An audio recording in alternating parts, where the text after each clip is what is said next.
Good evening, and thank you for joining us. I'm Gavin Cleesby, the Director of Programs, Exhibitions, and Community Partnerships for the Massachusetts Historical Society. I'm happy that you all made it here in person, and I'd also like to thank all the people who are joining us online. The Massachusetts Historical Society is the first historical society in America.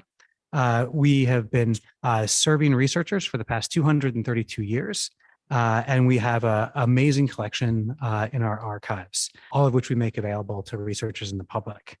Just to highlight a couple items, we have John Winthrop's journal, where he describes the Arabella sitting in harbor, about to set sail for the New World. We have the largest collection of Phyllis Wheatley's poetry and writing. We have a draft of the Declaration of Independence in Thomas Jefferson's hand. We also have a draft of the Declaration in John Adams' hand. And we have one of the 27 known Dunlop broadsides. So we've got 3 Declarations of Independence. We have the pen Abraham Lincoln used to sign the Emancipation Proclamation. And we've been collecting all the way up into the very recent past. So we even have things like Byron Rushing's papers when he was a state representative in Massachusetts. All this is available to researchers for free, 52 weeks out of the year. We also host a wide variety of programs. We're only able to host programs like these thanks to the support of our members and donors. So if you're not a member of the Massachusetts Historical Society and you enjoy the programs, we hope you'll come back to future programs. And we also hope you'll support MHS or become a member. This evening, we're happy to welcome Dr. Catherine Musemeche. She's a graduate of the University of Texas McGovern Medical School and the University of Texas School of Law. She's written a number of books. Her first book, Small, was longlisted for the E.O. Wilson Penn American Literary Science Award and was awarded the Texas Writers League Discovery Prize for nonfiction in 2015. Her second book, Hurt, was named one of the top 10 EMS books of the decade. She has also contributed to Smithsonian Magazine, the Wall Street Journal, and the New York Times Motherlode blog. This evening, she will be speaking about her new book, Lethal Tides, Mary Sears and the Marine Scientist Who Helped Win World War II. This book tells the story of how the U.S. Navy was unprepared to enact its island hopping strategy to reach Japan when World War II began, and how they recruited oceanographers to come to the rescue. Anticipating tides, planning for coral reefs, and preparing for enemy fire was new ground for the Navy, and with lives at stake, it was ground that had to be covered quickly. They turned to Mary Sears, an overlooked oceanographer, who, along with a team of colorful and quirky marine scientists, became instrumental in turning the tide of the war in the United States' favor. So please join me tonight in welcoming our speaker.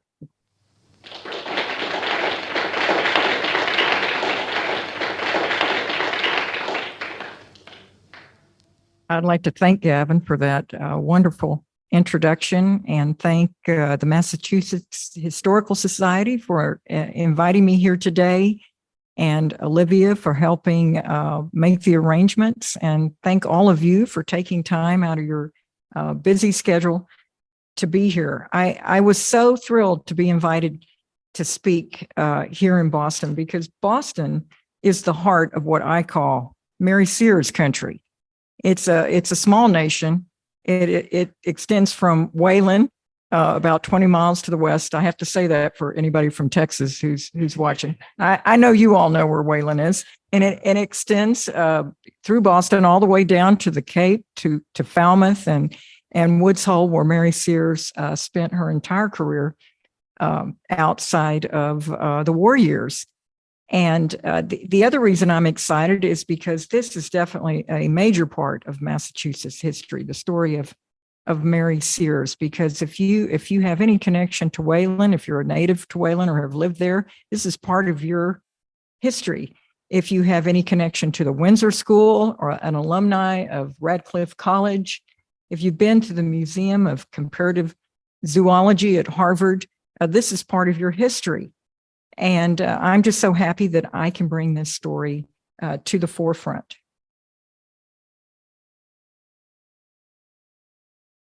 This is a portrait of Mary Sears that hangs on a wall at the National Naval Oceanographic Office, which is in the Stennis Space Center outside of New Orleans. And they have a wall, they call it the ships. And it's not portraits of ships, it's portraits of people that the ships are named after. And Mary Sears is the lone woman on this wall. I just want you to know she is an absolute legend in the world of naval oceanography. When I went to visit there, they kept me there all day. They rolled out the red carpet. She is their patron saint. And without Mary Sears, I wonder if they would even exist today. So we have this 1,000-person agency doing the work that Mary Sears started during the war, and they consider her the mother of naval oceanography. She led an amazing life. It is a life imbued with grit, high standards, her saltiness, a dry sense of humor, and maybe just a little bit of Johnny Walker Black Label.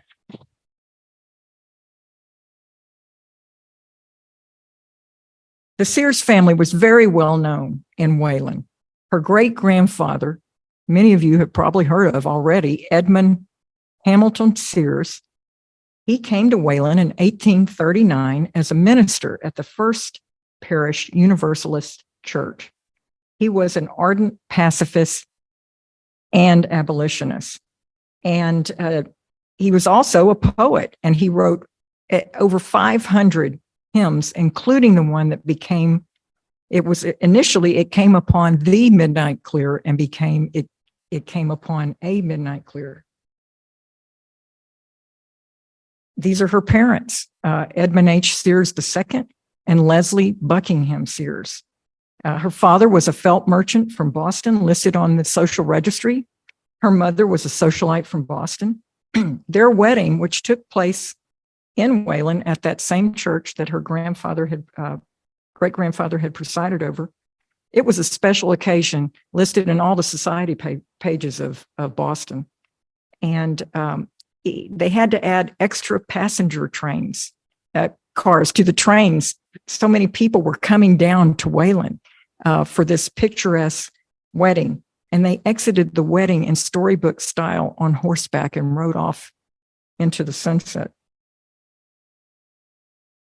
Now, this is a picture of Mary, Ned, and Kit Sears around 1912. Mary was the eldest of three. And she was born in 1905, and she was christened without a middle name. There is no middle initial. It's just Mary Sears, because it was expected that Mary was going to be a debutante and marry just as her mother had, and that her middle name would be Sears. Her younger brother, Ned, arrived 2 years later, and Kit 2 years after that.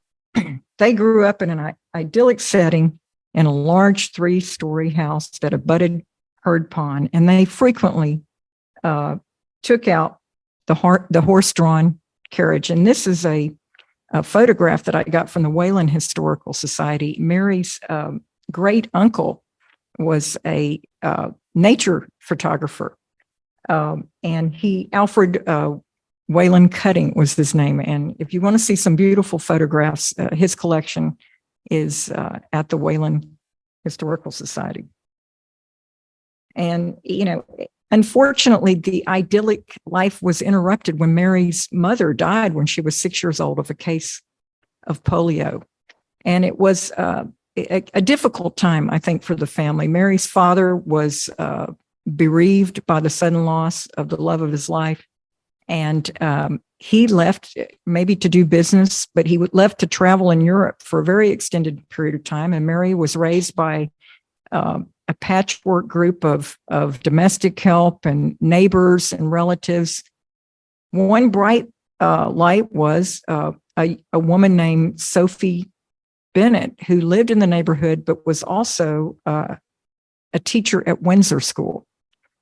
And when Mary's father returned, he fell in love with this woman who had been helping to care for his children, Sophie Bennett, and married her. So this formed a really important connection for Mary, because she then became enrolled at the Windsor School because of this connection to Sophie Bennett, who had been an instructor there and Mary's 5th grade homeroom teacher. So when Mary started there at the Windsor School, she was a little shy. She was maybe a little behind because she had not been in a competitive schooling situation before, but she held her own. And it kind of was the foundation was laid for her then to go to Radcliffe College. And she intended to study the classics, but her stepmother again intervened, Sophie Bennett, and she said, why not take a science course? This new stuff, science. Not many women were interested. Take one science course and it could change the course of a war, I tell people. So she took a course with the zoologist, George Howard Parker, who was a fish anatomist. And after that, if you're looking at her transcript there at Radcliffe, there's, like a bunch of Greek courses the first year. And then after that, it's 18 hours of zoology, the rest of her college career. And what she said in her oral history was, I was hooked after that. Definitely was a life-changing moment. So when Mary was at Radcliffe, she did not have free access to the libraries and the museums and that sort of thing. She was forced to study her specimens in an attic nook on the 5th floor of the Museum of Comparative Zoology. But it was there that she had a chance meeting with Henry Bryant Bigelow. And at that time, Bigelow was the most prominent oceanographer in our country. And he just happened to notice Mary Sears diligently examining her specimens and ran into her in the hallway and offered her a job to be his research assistant. And this is one more life-changing moment for Mary Sears, meeting Bigelow, who would be her mentor for the rest of his life. Someone asked her in oral history one time, how long did you work with Bigelow? And she simply answered, forever. And that association was beneficial to both of them, because at that time, Woods Hole was not in existence. Woods Hole Oceanographic Institution was not in existence. And Bigelow had been asked to write a grant in support of that. So the Rockefeller Foundation was interested in funding it. And Mary did a lot of his work while he was working on this grant. And she would talk about how all these dignitaries came and visited with him to talk about oceanography and why this was needed. And she met pretty much a virtual who's who of oceanography while she was a very young woman. And this was important because she made connections that she could use later during the war. So that was a pretty amazing tandem. And then when Woods Hole was ultimately founded in 1930, Mary was there on the ground floor. So the routine was, initially Woods Hole was just a summer-only institution, and they would work at the MCZ during the winter months, and then decamp to Woods Hole to do the summer work. And it was something. Mary was there as one of the initial 10 research fellows. So Mary Sears is just woven into not just Massachusetts history, but all of oceanography history, as far as we know. So what catapults Mary Sears into World War II?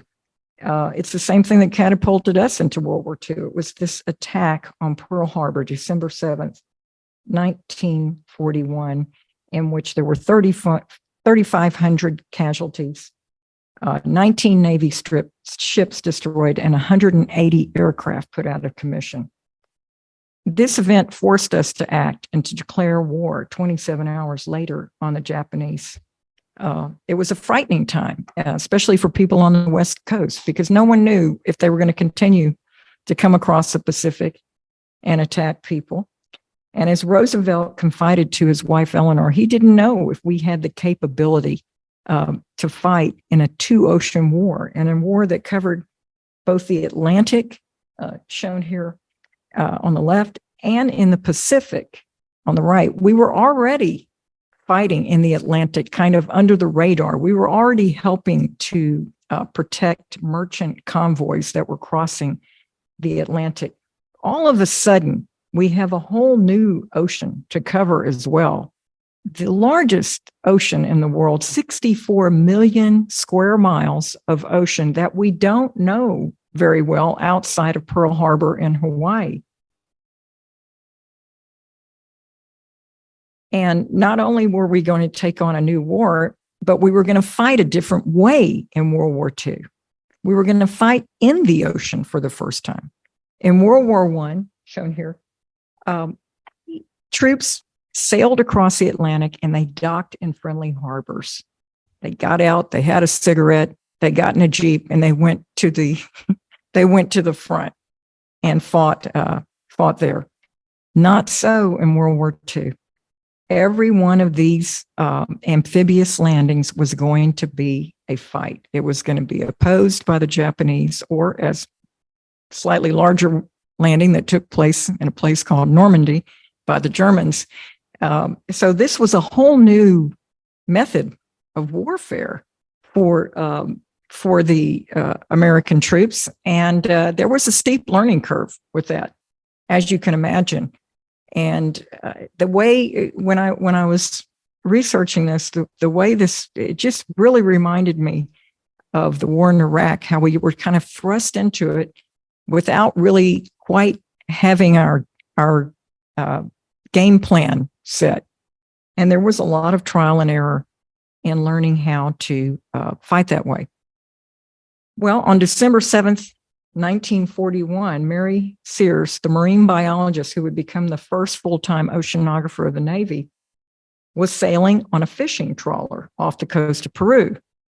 Sears had left Woods Hole and traveled through very dangerous waters to perform field research. And the reason she had taken on this risk at a time where we were bound to go to war any second was because women were not allowed to go out on research expeditions here in the United States. It just wasn't allowed. And it was partly based on superstition dating back to ancient Greece and the time of Odysseus. Women were thought to be, unlucky. We could carve them into the bow of the boat and all that sort of scantily clad and all that. But we couldn't have them actually on the boat because they might cause a problem there. Anyway, this is why she was in Peru. The ornithologist William Vogt had asked her to come there and help solve a problem that was happening with the guano birds. And you have to remember, the guano birds produced fertilizer for Peru. Their number one expert. This was the finest fertilizer in the world at the time, and it was a major boost to their economy. So what happened was, you can see there's millions of these guano birds on the islands at the peak of their population, millions producing guano, and people are shoveling it up and putting it in sacks and sending it out who knows where, probably to the United States. But anyway, what happened is that their population started dwindling. And William Vogt went over there and he said, well, they're starving. These birds are starving. And he knew that their food source was in the ocean. And he was a bird man, so he was going to have to find someone who knew something about the ocean and the plankton that the anchovies and so forth fed on. So he invited Mary Sears to come over there and see what she could figure out about this. So that's where she was when the war broke out. And in her oral history, she talks about this, how nerve-wracking it was to be there, that they were worried about being attacked. And, she had to make a decision. Am I going to stay out here and finish this? Am I going to go back to the United States? She decided her work was important enough that she was going to stay, and she didn't come back to the United States until March of 1942. And when she did come back, she went back to Woods Hole, and she noticed things had changed a bit there. The Navy had taken over Woods Hole Oceanographic Institution, and there was razor wire wrapped around everything, and you had to have an ID, and things had changed. And she would watch as every day, people she worked with went off to war, right? Because the men were being called up and she wanted to go too, but she couldn't go because the law had to change. Women were not allowed to join the military until, first of all, the wax bill that passed in May of 1942. It took longer with the Navy because they were such a macho organization and they put up a lot of resistance to allowing women. But with the support of Representative Edith Norris Rogers, Eleanor Roosevelt, and FDR himself was totally on board with this, the law was finally changed in July of 1942. So of course, Mary, being so patriotic, she went down there, marched down there and applied. But when she sent in her medical records, she was refused admission to the Waves initially because she had actually had what sounded like a finger infection, but they labeled it arthritis. So they said, no, we can't take anybody with arthritis in the Navy, even if they're going to be sitting at a desk looking through books. So they refused her initially. But there was a shortage of scientists, particularly oceanographers. There were only about 100 oceanographers in our country at the outset of World War II. So the need was so great, particularly at the Naval Hydrographic Office in Washington, D.C., that Mary was able to get a medical waiver and join finally in April of 1943.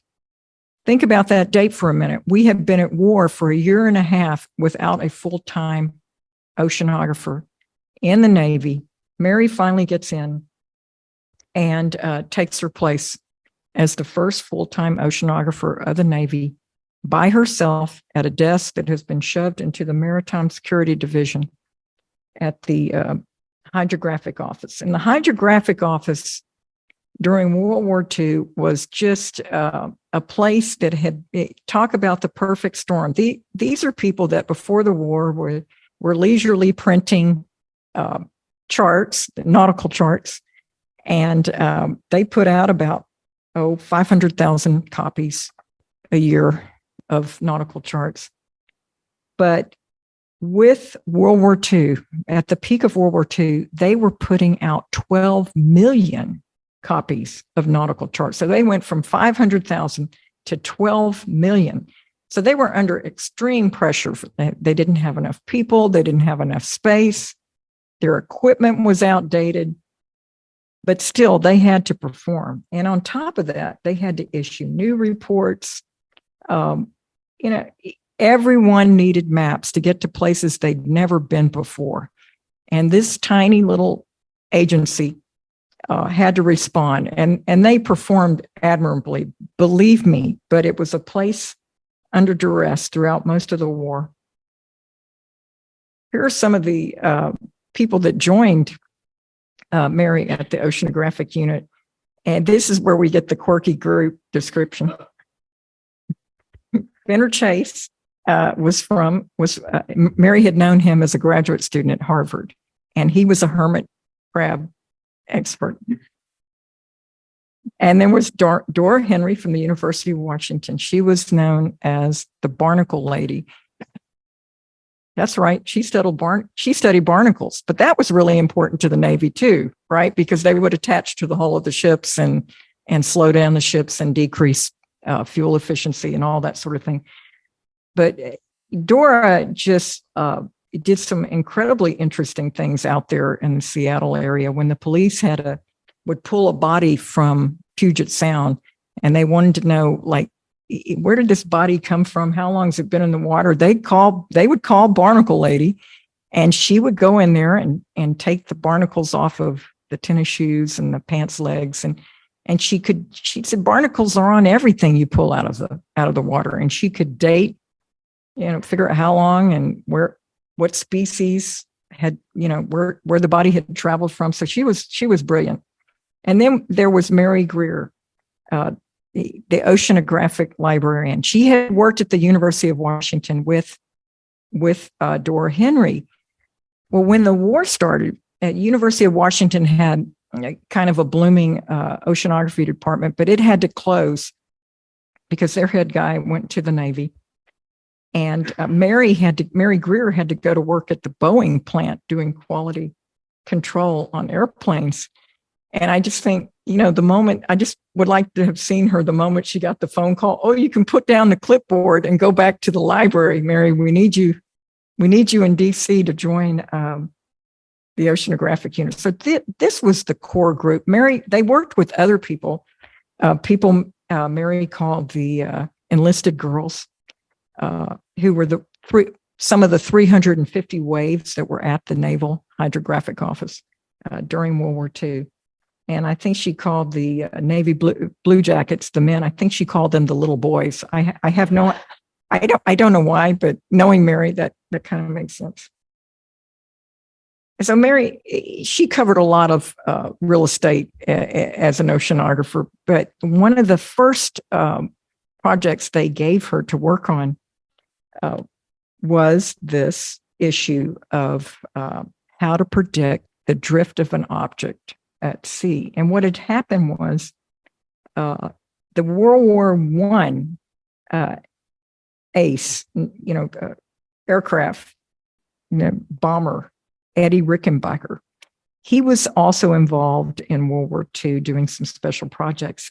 And he was on a plane that went down in the middle of the Pacific in October of 1942. And he was lost at sea for, I think it was about a month. And they knew where he was going. I mean, they knew where this plane was going. It was going to, I think, Canton Island. They knew the coordinates. They'd been in touch with air traffic control, but still, it took a month to find him. And so one of the projects, once Mary came on board later in 43, was, can you help us predict which way a raft or airplane wreckage, where's it going to go? And it's actually more complicated than you would think. But Mary, being the very studious person that she was, and someone who had an amazing grasp of the oceanographic literature at that point, she put together a manual on drift for the Joint Chiefs. And I think this is one of the first projects that really elevated her to being recognized by the Joint Chiefs. And she served on 2 Joint Chiefs committees during the war. So this was a really important project.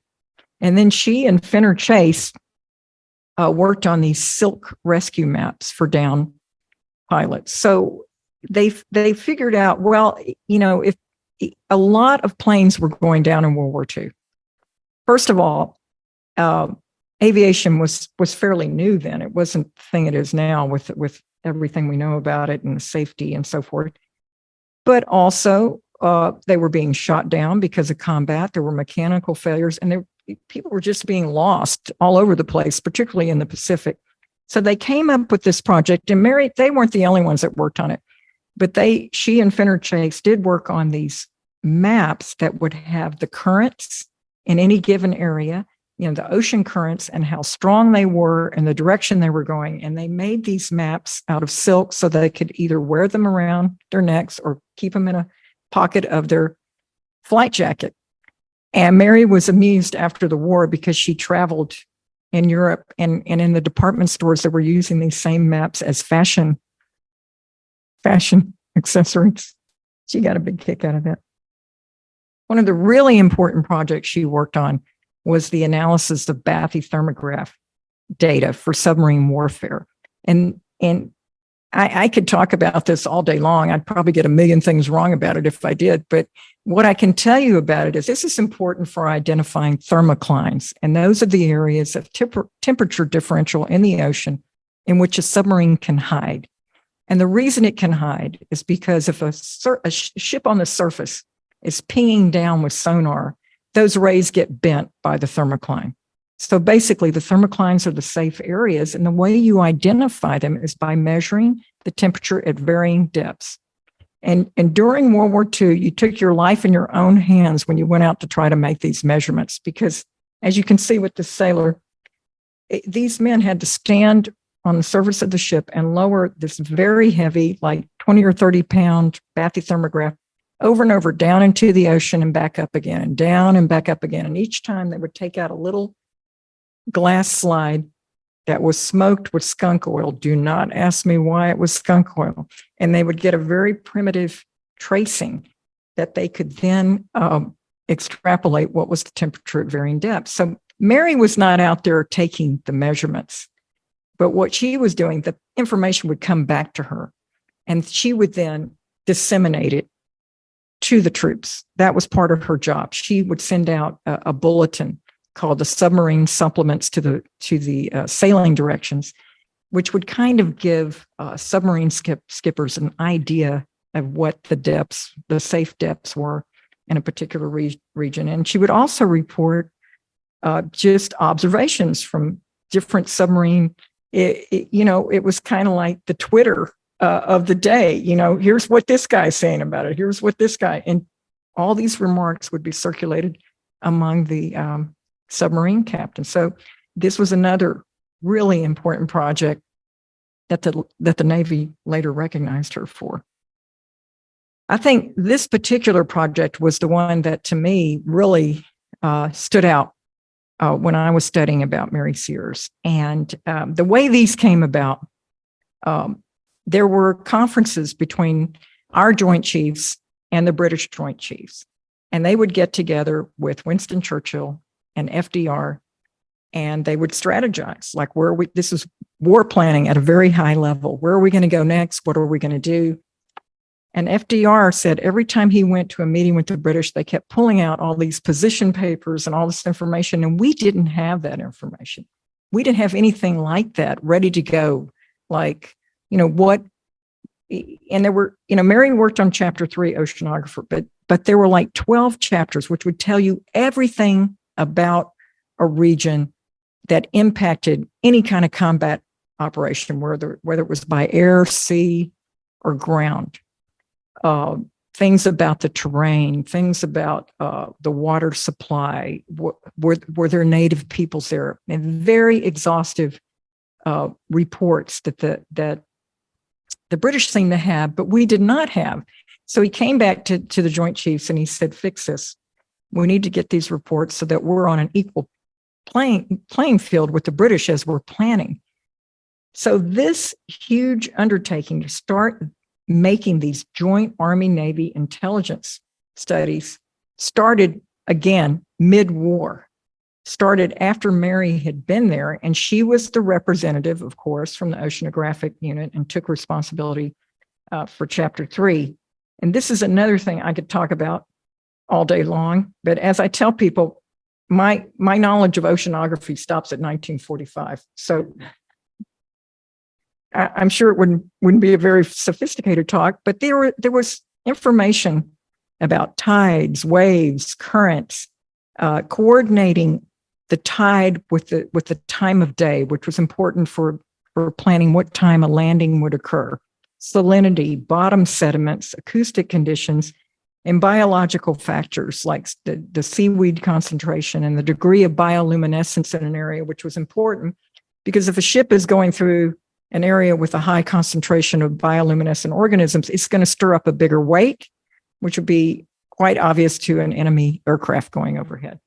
So this, I think, in my research, was the bigger deal that Mary was involved in. And I think to illustrate this, nothing illustrates this better than the Battle of Tarawa. And Mary, these joint Army, there was no joint Army-Navy study for the Battle of Tarawa. It just was happening too soon after they had started this program, and they hadn't done one for Tarawa. And their target was Bedio Island, which is at the bottom of the screen. It's a little island that is surrounded by coral reef.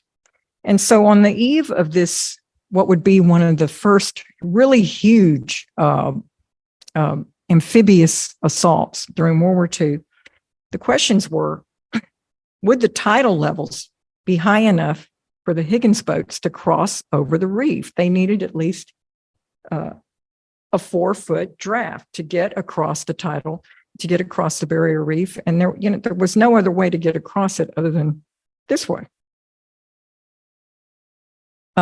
The available nautical charts were over 100 years old. So they consulted don't ask me why they didn't make a phone call to Mary Sears, but they did not.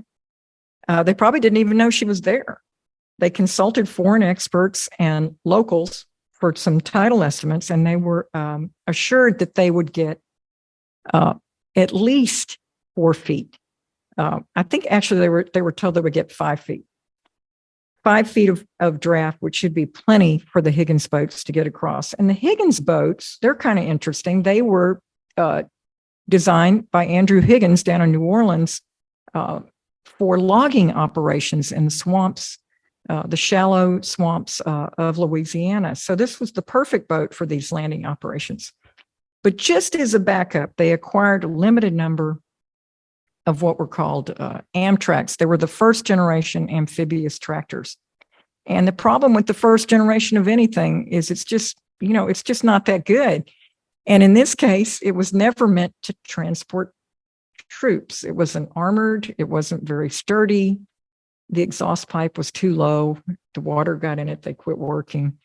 But they had some as backups just in case some of the boats didn't make it across. Well, what happened at the Battle of Tarawa was on November 20th, 1943. On that date, it was one of 2 days of the year that a neap tide, NEAP tide, prevailed. And those of you that know more about boating than I do know that if it's a neap tide, it's not going to vary very much.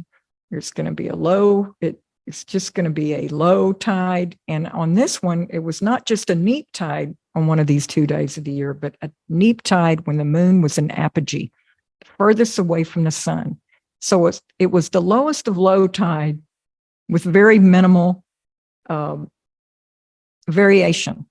And it stayed that way. It stayed at about 3.5 feet for the next 36 hours. Bad luck, which created a total disaster, and the men could not get across the reef. And this was an eyewitness account I obtained from the Oral History Archives at the National Museum of the Pacific War.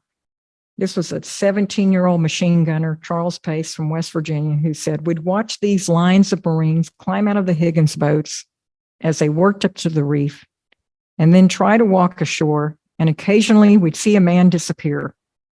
Then maybe 2 or 3 men away, another man would disappear and they would just drop into the water. These men were being picked off by machine guns."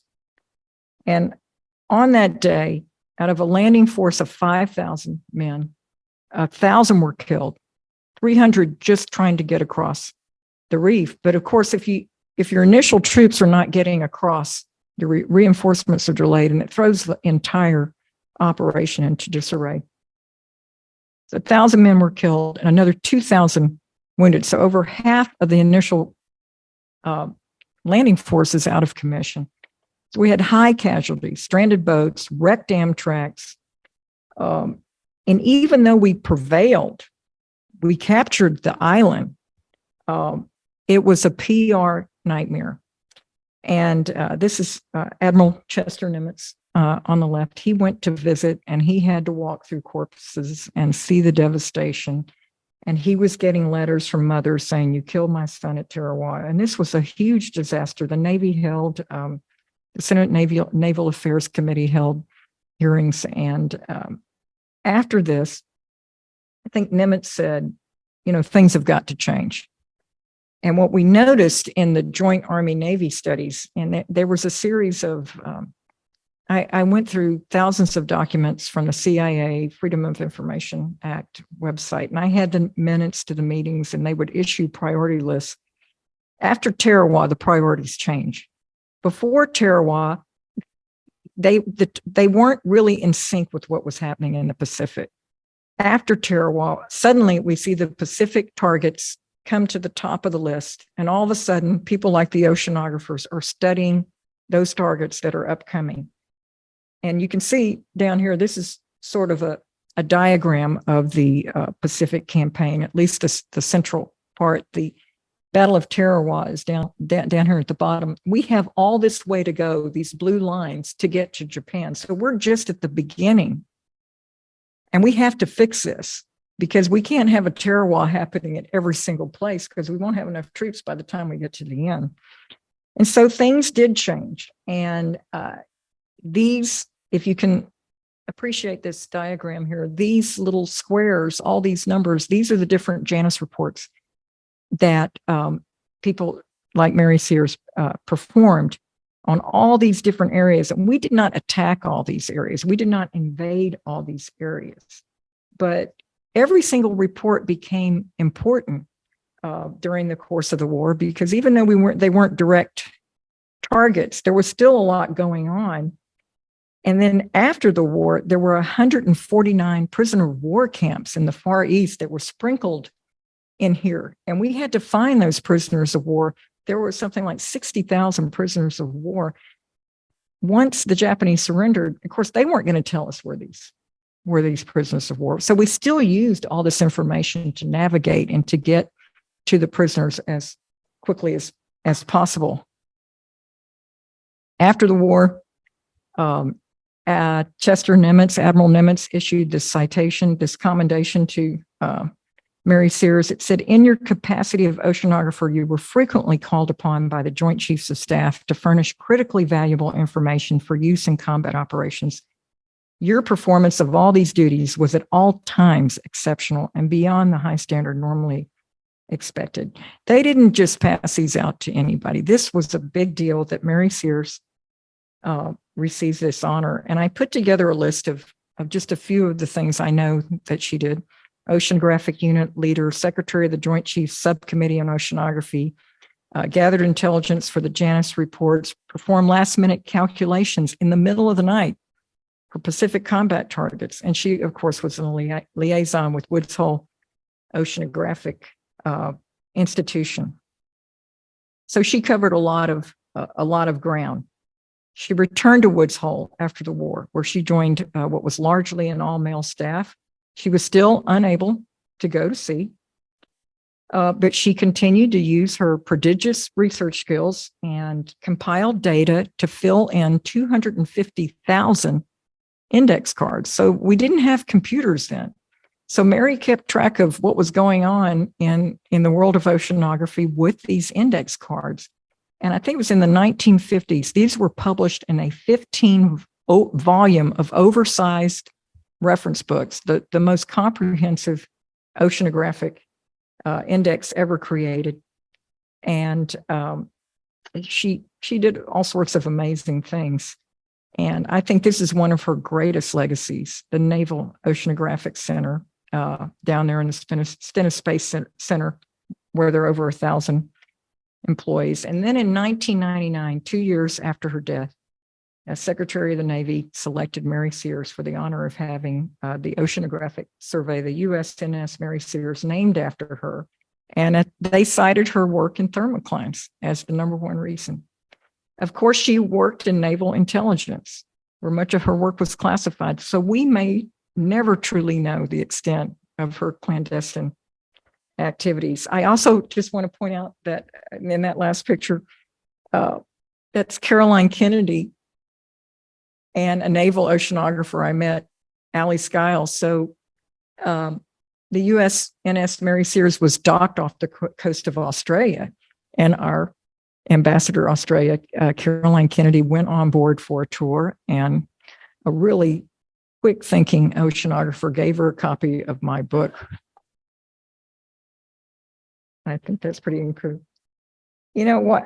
I think it's somewhat ironic that a woman who was prohibited from sailing on research vessels and turned down by the Navy initially now has a ship named after her. I think Mary Sears was certainly deserving of the honor, and I think she would have gotten a big kick out of it, quite frankly. So thank you all for your attendance here tonight. I look forward to your questions.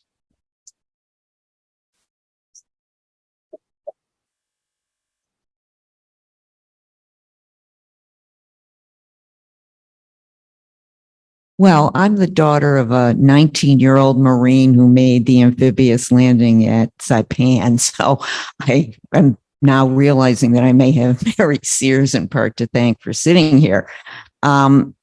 Did she ever express in her writings frustration about the discrimination that she experienced as a woman, or was it just that's the way the world was and not a great deal of reflection about how it might otherwise be? I think Mary Sears was in that generation of women who went into the professions understanding they were only going to be able to inhabit a tiny corner of those professions, particularly something as macho as oceanography. I think she understood it. I don't think she was happy about it. She was very much a company person. So at Woods Hole, she was, I don't think she was ever going to take any kind of controversial stand because she was in the administration almost from the get-go. But she did express, and I found this in an oral history of another oceanographer, Betty Bunce, and she talked about going into Mary's office to get some information one day, and Mary saying, "I'm jealous of you because you've been able to do what I was not able to do, and they would never let me go out." So I do think it impacted her career.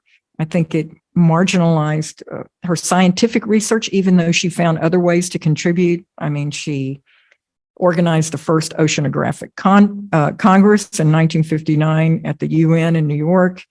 She co-founded the first Journal of Oceanography, Deep Sea Research. Was so well known and well respected throughout oceanography. She found other ways to make her mark on the field, but I do think she resented it on some level.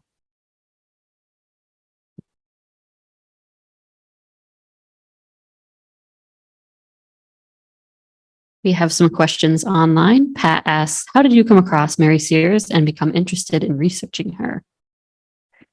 That's a good question.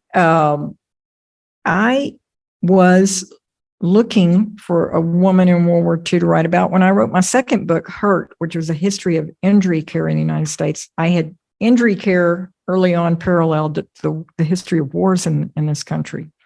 And I'd started with the Civil War and kind of worked my way forward. And when I came to World War II, I just thought it was such an epic event that touched so many lives. I wanted to return to World War II, so I started reading a lot about it. And I came across the story of Mary Sears in a book, I think it was called Women Warriors of World War II.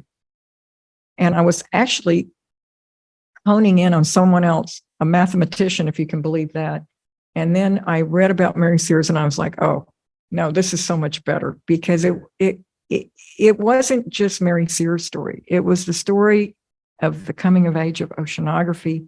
It was the story of how our fledgling troops were battling their way and making every mistake under the sun in this amphibious warfare. And I just found it really compelling. So that's how I came about writing it. Marianne asks, did she know Rachel Carson, or did she have interactions with other women scientists working at various government labs outside of her field? She and Rachel Carson must have overlapped somewhat. Rachel Carson was at the Marine Biological Laboratories in Woods Hole, but I haven't seen any writings by either one of them talking about knowing each other. And I think they were entirely different fields to begin with. But I don't know what other women she worked with other than support staff. I haven't really seen anything. She did work with a woman in United Kingdom, was a co-editor of the Deep Sea Research, and Mary Swallow, and she was an oceanographer of some kind. But I don't know that she had a lot of peers to collaborate with. So we have more questions online, but if anyone in the in-person audience would like to ask a question, you can just raise your hand. From reading your book, I understand that she named her own personal boat after one of these guano birds. Yes. And I thought, it just made me think, you've given a wonderful description of her professional life. But do you have a feel for her as a person? I mean, I don't know how to read that as a personal joke that she chose this, or recollecting her time in Peru, or I think everything I said at the beginning was true. I think she had a very dry sense of humor. I do know a good bit about her because one of the people that I reached out to when I was doing my research was Mary Sears had invited a family to live with her, that she was good friends with their parents. And when they were a young couple, they came to Woods Hole, and, you know, the young man was like a son to her. So they moved in with Mary Sears, and they had 2 children. And while they were living with her, and she became kind of like the grandmother of the family. And, Mary was just a very, she loved life. She was very generous. She was known for, as Christmas Mary. Mary's niece, Leslie Sears Carp, is here tonight from Wayland. And she gave me that thing, that Mary would come with so many Christmas presents packed into her tiny car that they got to where they called her Christmas Mary every year, because she would come and spoil all the kids and upset the parents, because they're like, what are we going to do with all this stuff? She was very active physically. She did eventually get her own sailboat, El Pequeño, and sailed around Woods Hole all the time. And she walked everywhere. And after she retired from Woods Hole, she became involved with the Falmouth Town Council. She was very civic-minded, but just really active and engaged her entire life. We have a question from Anne, who asks, did Mary Sears ever figure out what was going on with a drop in guano bird population on the Peruvian islands? I think she made some observations that were recorded, but one thing she said, she packed up the specimens she collected there, and they were sent somewhere at Woods Hole during the war, and they froze. So they were virtually worthless. But I think what was happening was there was an El Nino event, and the warming waters kind of decreased the plankton population, and the anchovies fed on plankton, and the birds fed on the anchovies. And I think eventually it all recovered, and they had a few more good years of guano production. CM asks, when did Mary Sears die and where is she buried? What's that? When did she die and where is she buried? I think she died in 1997 at the age of 92, and she is buried in Woods Hole. Okay. Well, I want to thank Dr. Catherine Musemeche for joining us this evening, and for all of you for coming, both in person and online. We have books for sale in the lobby if you're in the building, and if you're not, I hope you'll consider buying a book from your favorite online retailer. So thank you very much.